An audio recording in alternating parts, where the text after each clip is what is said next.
Hello everybody, welcome back to Expansion Pass here as part of Nintendo Power Blocks extended content. I'm one of your hosts, Corey Derrick, and I'm the only one here today. It's just trying to get this content out and trying to, fill those schedule slots. We're a little bit short-handed recently, so I thought I would come in here and just kind of talk about a couple games that I have really enjoyed recently. The one I'm going to talk about today is something that everybody's been talking about. Not necessarily a Nintendo Switch game, although it might come to Switch 2 at some point. Is Clair Obscur Expedition 33. It's JRPG style game from Sandfall Interactive and Kepler. It's a studio made up of ex-Ubisoft employees who wanted to make something unique and different, and I think a lot of people who have played this game absolutely agree that that's exactly what they made here with this game. So before I dive into this game specifically, I want to remind everybody that if you're listening to this on May the 20th, thank you for your patronage. If you're listening to this, what would that be? That's the first week of June, right before the Switch 2 comes out. You can get this episode and all episodes of Expansion Pass 2 weeks early by heading to our Patreon, patreon.com/BossRushNetwork. You get early access to Expansion Pass. You get exclusive content like the Nintendo 1-Up episode and the Boss Rush podcast pre-show episodes. And we're trying to keep holding the fort down. It's just the four of us now. So trying to really figure out what to do with Patreon moving forward. We're trying to take care of everybody and make sure everybody is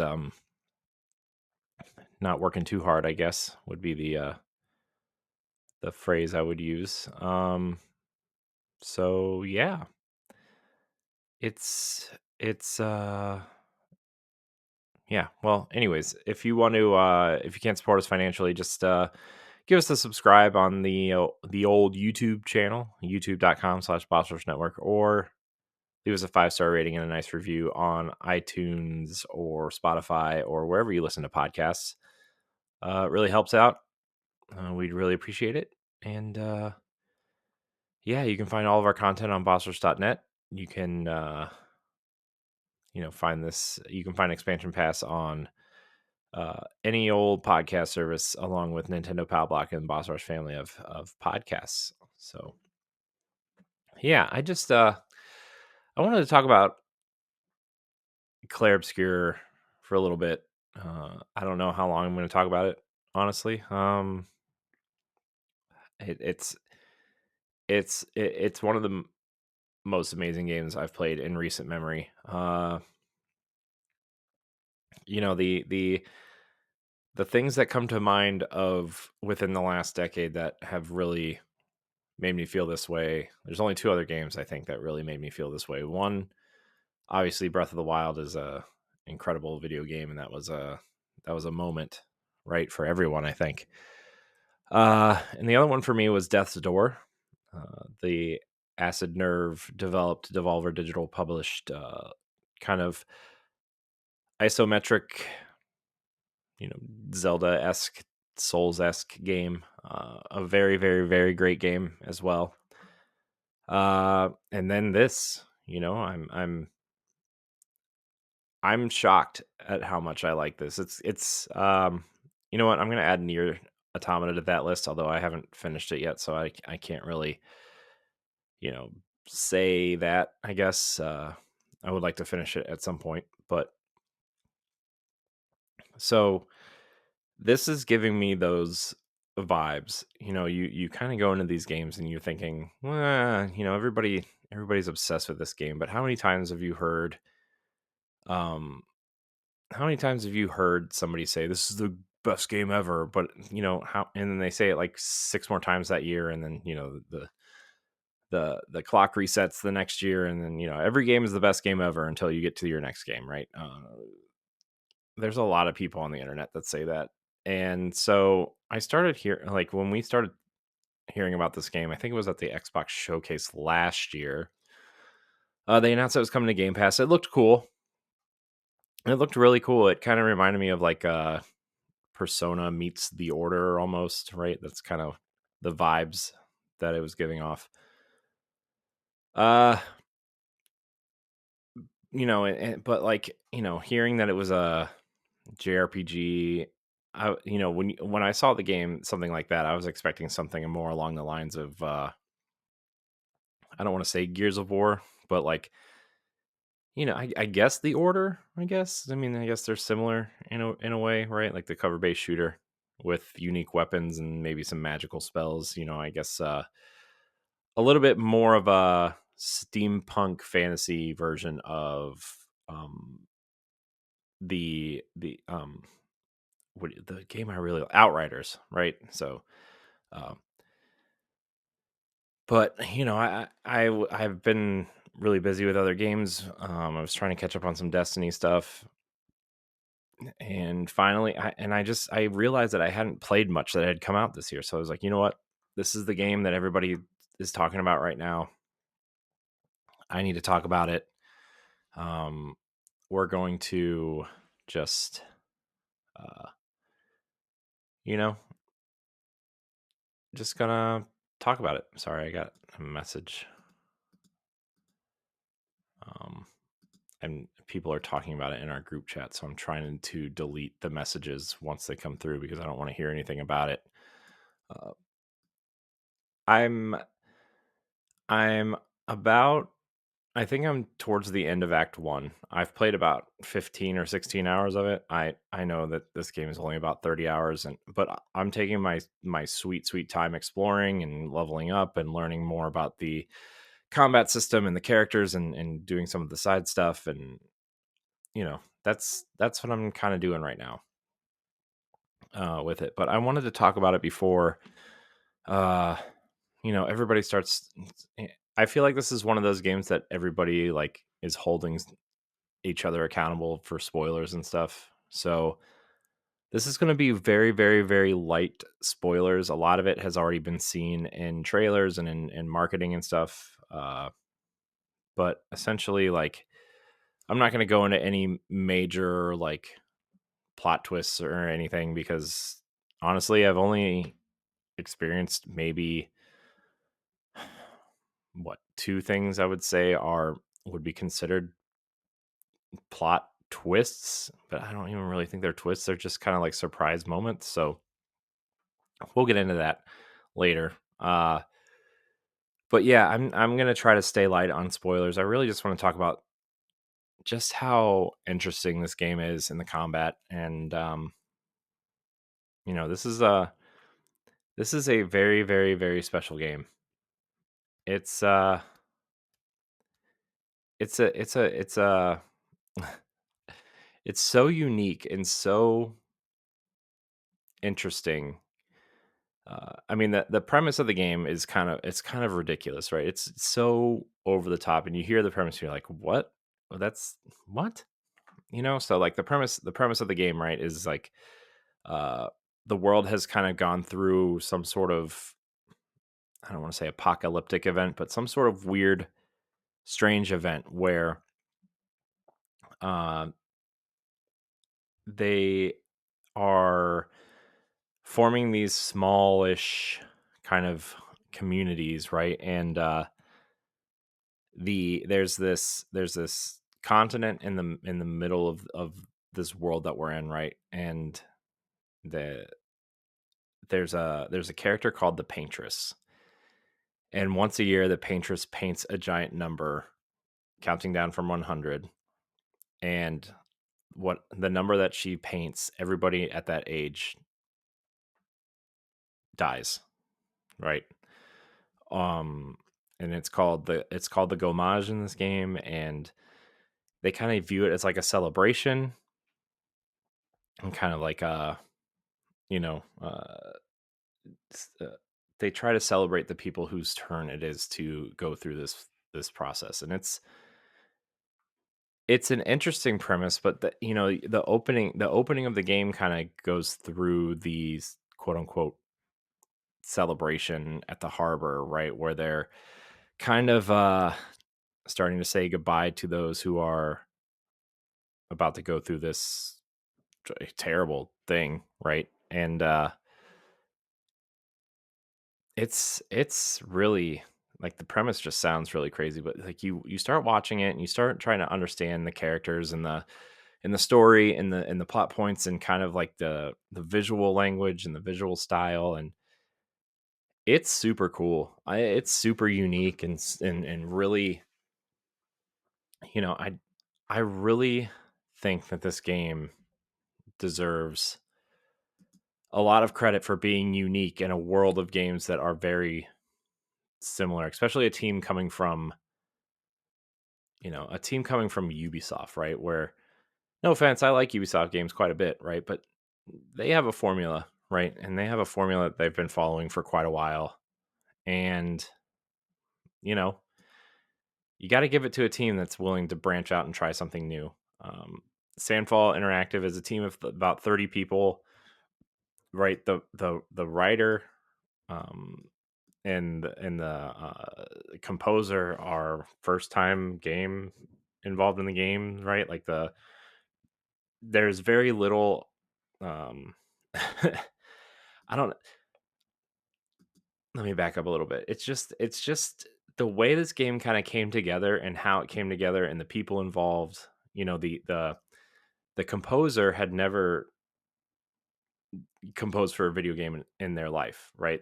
The studio, or I guess the director of the game, or the one of the producers of the game, found this person through Reddit and listened to their music on SoundCloud, and that person has made one of the this is the first time I can remember a soundtrack since, I mean, there's certain songs that I remember from games like Deep Stone Lullaby from Destiny, or the Assassin's Creed theme song is pretty iconic, or Uncharted, but like this has multiple tracks that are not only great but memorable and distinct, and you know even going so far as like there's different songs or different versions of songs when you're battling different enemy types or when you're in different areas of the world, which sure makes sense, but like when you're in the same kind of environment, but then you go somewhere within that environment and the soundtrack changes, right? But it still has that same feel. It's so refreshing that I needed to express how I feel. And of course we're going to talk about it on Boss Rush podcast a little bit, but we don't spend a lot of time talking about the games we've been playing anymore, right? And it's more topic driven, so I wanted to take, a little bit of time here. Uh, and the writer, right? Some crazy, just some crazy ideas, right? But like again, somehow this art team and the actors who are like very believable as these characters, and uh just the direction that the art and the environments and the design go, melded with this story, melded with some of the wild characters you meet throughout this game, at least in the first act. uh, I don't really know. I know I sound like I'm kind of rambling, but my thoughts are kind of everywhere about this game, and sure, I probably should have made some notes to kind of guide this conversation. But uh, speaking of characters, let's talk about the characters I've met so far. Um, so the main protagonist of the story is a character named Gustav. He's kind of the leader of Expedition 33. At least it kind of feels that way. Everybody knows him. Everybody seems to have a good rapport with him at the celebration of the, the expedition leaving after the festival, right? That's kind of how this works, right? Where I guess I should go back to the festival and the gomage, right? Like once everybody disappears during this festival, right? Uh, Everybody that's left still kind of is supposed to celebrate, but there's less and less people every year because, you know, uh, counting down here. Uh, but what happens is after everybody disappears, the day after, or even the night of the celebration, once it's ending, they the expedition. So this is Expedition 33 because of the painters painted the 33 on the what do you call it, the I want to say monument, but that's not right.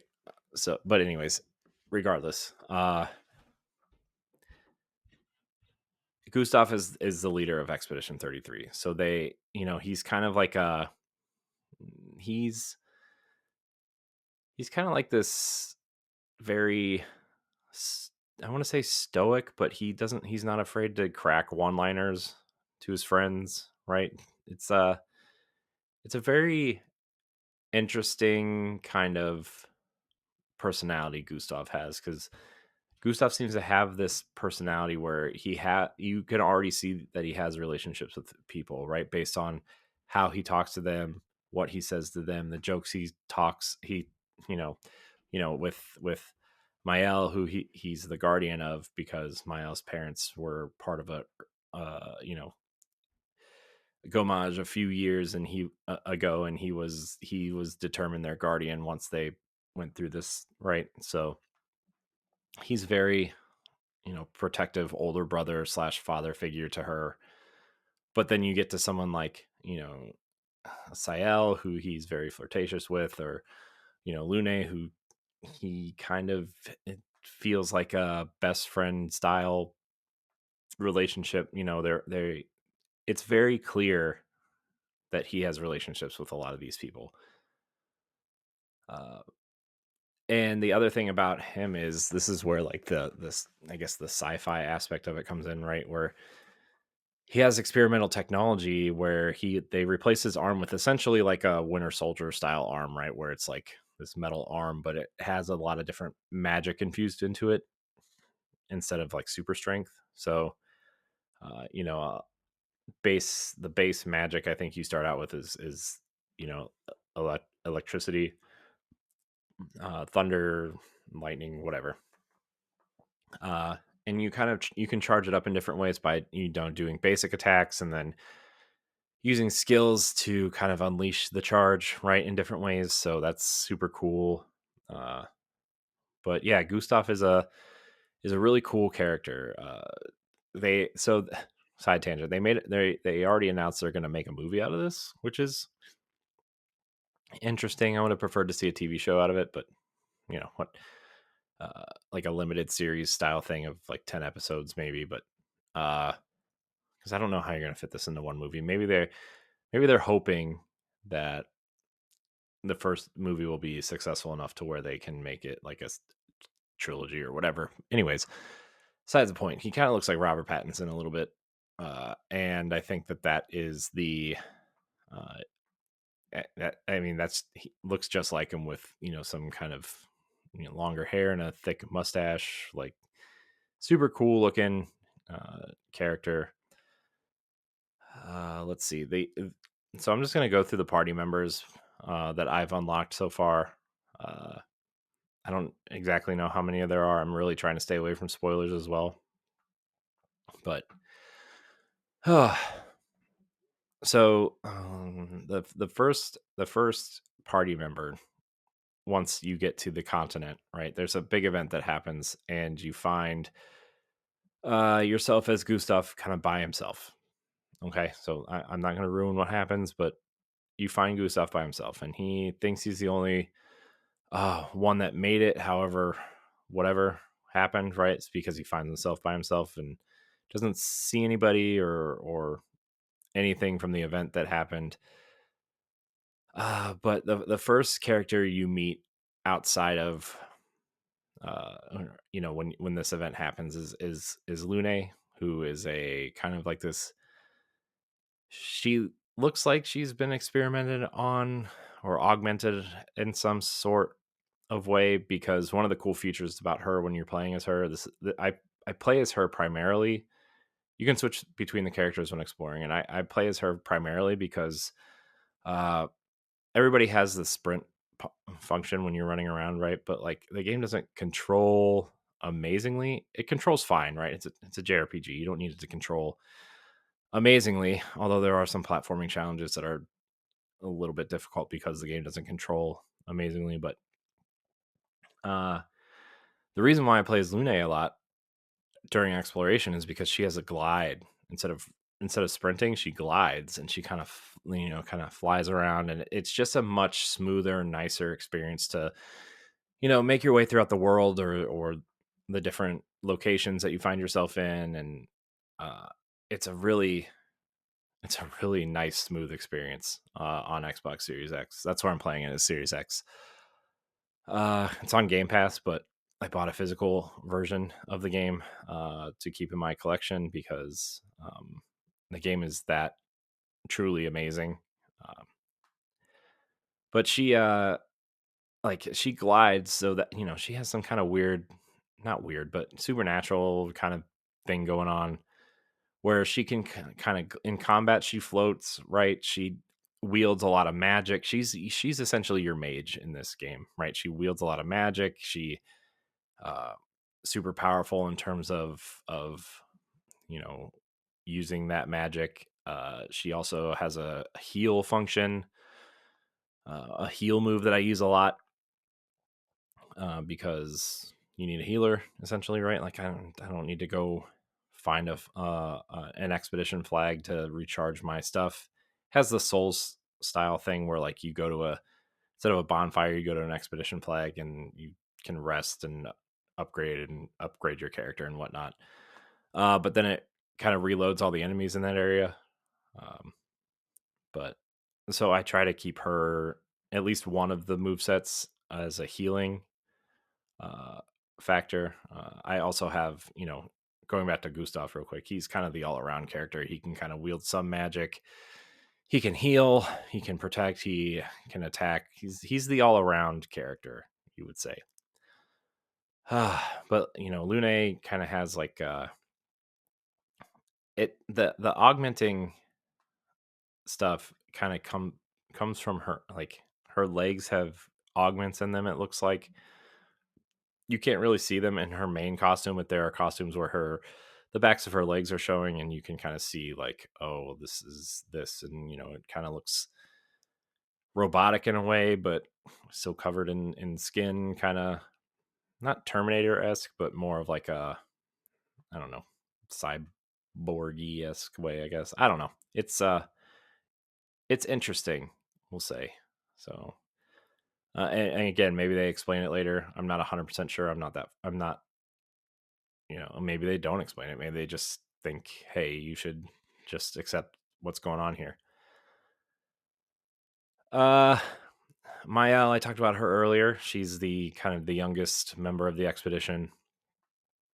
She decided to go with Gustav because she didn't want to stay alone, and sh the thing about the expedition, right, is like they spend the last year of their life going on the expedition to try to take out the paintress and stop this cycle, right? That's the point of these expeditions. And there have been, what, counting down from 100, so 66 before them, I guess, 67 before them. I guess it would be 67 because there was an expedition zero. Uh, but it's kind of come to light as you're getting down into these younger generations of this world.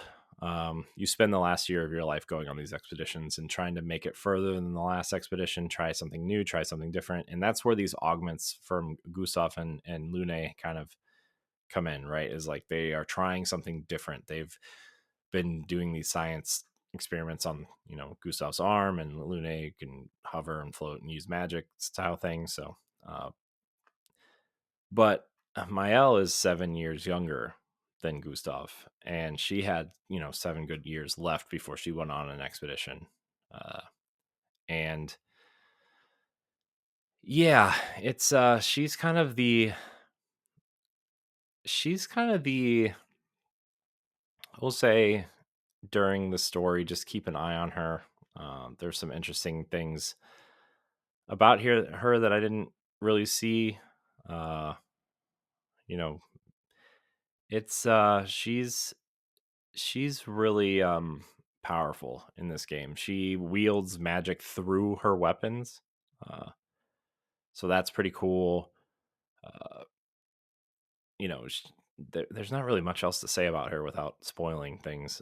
But essentially, she's pretty powerful. I love using her. She has I guess her main mechanic in combat is like her stances, where she can like do an offensive stance, and then she has a defensive stance. But you can also use what I would consider normal moves, normal offensive moves, right? So,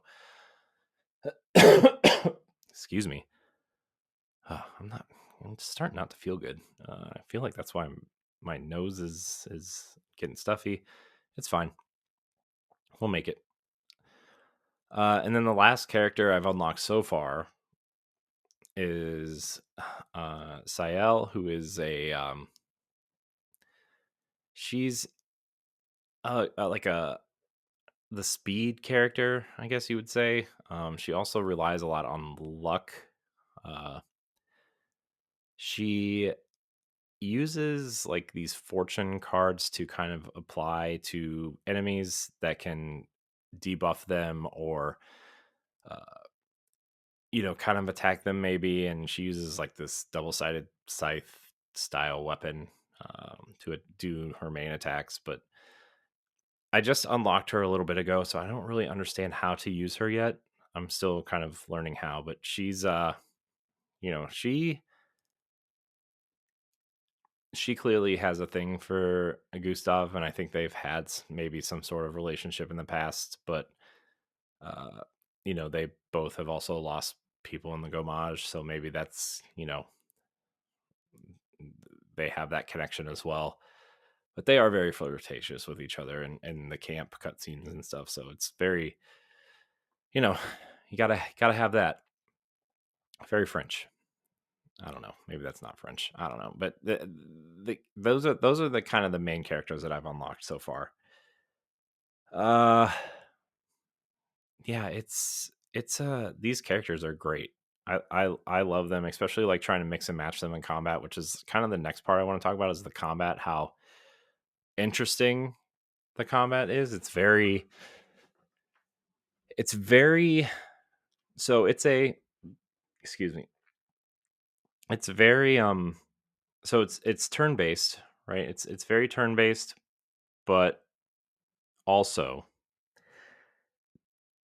it has this kind of real time, quick time event reaction style uh, participation in it. I guess you would call it, uh, where like okay, if an enemy's attacking, you can dodge or parry or jump. So that there's that. There's the kind of free aim mode. Everybody has like a projectile weapon that they can kind of shoot specific parts of enemies to kind of weaken them before they do their main attack, which is super cool. Uh, there's the kind of quick time events to make your skills hit stronger, which is super cool. And yeah, I really like it a lot. I really think this combat is unique. I wonder how many JRPGs are going to steal this combat at some point. Uh, the menu stuff is set up kind of like Persona a little bit, but uh, as someone who has played very little Persona, I just know what the menus kind of look like. um, the, the adding the reaction stuff to the combat is super. It's keeping me engaged in the combat, right? Where like somebody who just put 85, 90 hours into Fire Emblem, I could have cared less about the combat, right? A lot of the time I just had them auto battle because I mean once you get like 15 or 20 hours in a turn-based RPG, and they give you the I mean, I was still telling characters where to go, but like the just auto battling, like, man, that was such a nice feature. But this is keeping me engaged and keeping me wanting to get the parry so I can get that bonus damage, or I've applied certain pictos to the character so I can get like a chance of like 25% more damage on a perfect parry counter, or stuff like that, right? And so it's really, really smart design, and I'm very happy. um I'm very happy that this turned out to be such an engaging combat concept. uh, So, like I said, I haven't used Sael much, but I do use Gustav, Lune, and Mael quite consistently, and they are all very different in combat. But I think they complement each other well. I actually think Gustav might be the weakest character in my party right now in terms of how I like to use them. Uh, but he's good with just like a basic attack, or like being the character that kind of shoots the areas that may kind of break one of the opponents, or stagger them, or kind of add elemental damage to them before we do our main attack. So he's got a use, I guess. So those are the characters that I've unlocked for my party. I also unlocked I guess they're trying to use this character as like I don't want to say fast traveling character, but like the character that allows you to travel across water, or through terrain that's not exactly you can't exactly walk through, right? I forget what this character's name is. Oh, it starts with an E. Eskia. That's his name. Eskia. He's like this big kind of, almost looks like kind of reminds me of Baymax from Big Hero 6 a little bit, just in the way he looks a little bit. I know it's not, but like he's very clearly a very powerful character. Like there's a part that shows his power, and it's like, oh well, you're just lazy, guy. Uh so I just got through that part, and yeah, I'm really excited to like go play it when I'm done recording this, because it's it's such a it's been such a wonderful experience. And you know I, it's become it's been a while since I've felt like there's a game that I'm looking forward to just keep playing, right? Like I think about this game constantly, to the point where like my power went out this past weekend for a long time, almost you know a day and a half, because of storms and whatnot. But I gotta I gotta tell you, this game, when my power went out, I was so like I was actively angry, because I was like playing it, and it was the first time I had some free time in a while. Aside from like, I'll play it for like an hour here, an hour there, 2 hours here, maybe. But like I was actually sitting down, I could play for like a long gaming session, right? And man, the power went out, and I was so mad. Uh, but regardless, it's and I put this on Blue Sky earlier today, at the time of this recording. So what, Sunday night, I guess. Uh, I know it's kind of recency bias, and I'm not finished with the game, and uh, but this is easily one of the best games I think I've ever played. And I'm not just saying like this year, or this generation, or on this console, or whatever, right? It's seriously one of the best games I think I've ever played. And I got to give it to Sandfall. Sandfall and Kepler, Kepler found this game. Maybe not found, but when they were pitching this game, they decided to take it on, right?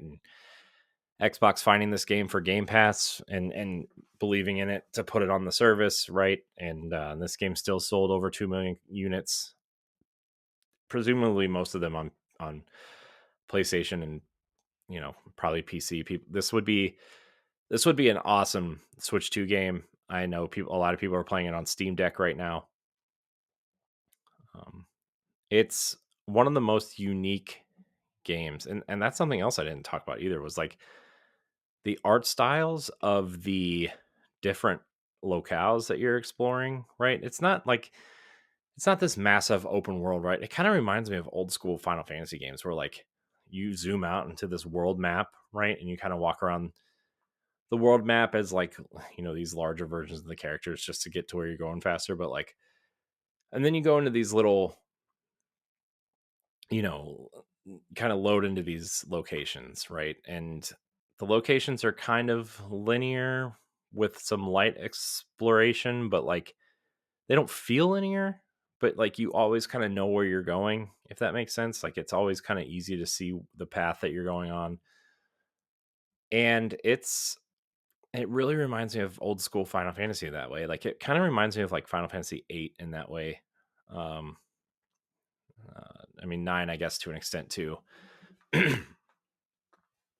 um but yeah, it's super cool. Like I guess the level design, like the please don't, and this isn't a negative against it, right? It's actually quite a positive for me, at least. The level design kind of reminds me a little bit of Final Fantasy 13, where like a lot of the levels are kind of designed as wide corridors, and you're kind of walking through it. And uh, I think it just keeps you on the mission, right? And kind of exploring to try to find, there's different collectibles in the game, like different, there's the journals from previous expeditions. There's the different outfits you can collect, the different hairstyles you can collect. There's quite a few collectibles that are fun, right? And it's really fun because the journals are all voiced, right? You can play them like an audio log, and some of them are funny, some of them are very sad, some of them are just dumb, somewhere in between, right? It's very, man. I just really think that this game deserves so much praise. And I mean, it's again, it's not perfect by any stretch of the imagination, right? Like the hair clips through the characters, characters with longer hair, right? Kind of clips through, and it's kind of annoying. Or uh it's got the invisible wall thing where like you can clearly jump over this rock, but it won't let you because you can't go that way. Or it's like I said earlier, the platforming's not very good. Uh but at the end of the day, it's one of the most unique games I've ever played. Has a lot of Lost Odyssey vibes in it. In terms of like, it kind of feels like there's no winning in a sense. Although, Lost Odyssey was kind of set up for a sequel that never came out, um, which is ultimately very sad. I hope that game gets remastered at some point. Also, come on, Xbox, you're putting things on it. This game would murder on the Switch. Just saying, Lost Odyssey, murder on the Switch. Just like this, probably probably do very well on the Switch and Switch 2. Probably Switch 2. I don't think it could run on the Switch. Maybe it could. I don't I don't know. They got The Witcher to run on the Switch, so who am I to say? Uh let's see. Is there anything else I really want to say about this game? This, if you have, I know a lot of people may want to wait for a Switch 2 version at this point, but if you have a chance to play this on anything else, it's on Xbox Game Pass, on PC Game Pass, it's on Steam, PlayStation 5. You play it on your Steam Deck. Play it. Even if you're not a fan of JRPGs, I encourage you to at least try it out. At least, give it a shot. Get through the prologue. Um, get through the prologue and get into like the meat of the game. I've heard a lot of people who don't care about RPGs really love this game. I hear a lot of people who really love JRPGs love this game. I haven't heard very much negative about this game at all. Yeah, like I said, the hype on the internet is real for this one, in my opinion. I don't like to believe that every game is the best game ever. And like I said, this by no stretch is a perfect game, but it is quite the initial the rookie game from the studio is incredible. And I haven't got to the end yet, right? I don't know what happens. I haven't been spoiled. I don't want to be spoiled, but I kind of hope this is a one-off. I hope there isn't they weren't planning for like a sequel or anything. I hope they just, this is the game. This is what we set out to make. And whatever's next is something new and unique. Although I really love this world, and I don't know, I guess you could do like prequels to it, right? Go through the earlier expeditions and kind of see where they failed, but also like there's a lot of early, I've already seen a lot of early expeditions kind of fall where I'm at. So like, I don't know if there's one that got to the Patronus and died or whatever yet. Right. But it's, yeah. But I honestly, as long as this game keeps doing what it's doing, and by every stretch it does what it's doing and more, and we're going to talk about this on our Boss Rush podcast pre-show, which you will hear probably next week if you're on Patreon. If you're not a patron, you're not going to hear it, but we're going to talk about top 10 lists and how we decide we make them, and if it's how we decide to make them, if that's the right way, and if we're just all those sorts of things. So I'm going to bring this game up during that conversation because like I said, that this generation, there have been 3 games that have been really knocking on that door. Maybe even 4, I guess you could count near at some point if I ever finish it. But Breath of the Wild, obviously, Death's Door, and this are games that I just constantly think about. I cannot stop thinking about these games ever. Like they are such amazing games, and I hope everybody gives this a shot, because it's worth it. It's well worth it. Also, if you just want to purchase it, it's $50, $49.99, or your local equivalent. I'm based in the US, so whatever that is to your local equivalent. Check it out. You can follow them at Expedition 33 on Twitter and Blue Sky, and I just shout out just to Sandfall, because they have a real gem here, and I'm glad it's getting the love that it deserves. So, but that's going to do it for me here on this edition of Expansion Pass. I didn't even really get into the the Pictos and the but I'll let everybody figure that out on their own by playing this. I just wanted to give my kind of initial top down thoughts on this, and I just felt like I needed to tell people to go play this, so go play it. Thank you for watching or listening to this episode of Expansion Pass. If you're listening to this on May 20th, thanks for your patronage. Appreciate it. If you're not, if you're hearing this in June or after, you can get Expansion Pass 2 weeks early and other perks over on Patreon, patreon.com/BossRushNetwork. Really appreciate it. Really appreciate you all out there for supporting us. And you can subscribe to us on YouTube at youtube.com/BossRushNetwork. Check out our website at bossrush.net. Thank you so much for watching and or listening. And until next time, we love you. Goodbye. If you want to see how you can become a Patreon producer, head on over to patreon.com/BossRushNetwork. The Patreon producers for this month are Adriel Munger, Austin Campbell, Celeste Roberts, Sana Dierig, Francisco Santillan, Matthew Keel, Retrostoy, and Christian S. Thanks for your continued support of the Boss Rush Network.